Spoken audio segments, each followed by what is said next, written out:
खांसी चाहे कितनी भी पुरानी हो, सूखी हो या बलगम वाली हो, बच्चों को हो या बड़े बुजुर्गों को हो, करे ये उपचार। आपने क्या करना है, अदरक लेना है 1 इंच, इसको घिस लें कद्दूकस से और घिस कर दोस्तों आपने इसका पानी सा निकाल लेना है, यानी रस निकालना है। इस रस में दोस्तों आपने 1 चम्मच शहद का मिला लेना है।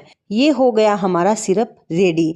अब आपने इसका सेवन करना है। जब भी आपको खांसी उठे तब आपने इसका 1 चम्मच लेना है बड़ों ने, और छोटे बच्चे ले रहे हैं यानी 5 से लेकर 10-15 साल के बच्चे को आधा चम्मच दे दीजिए।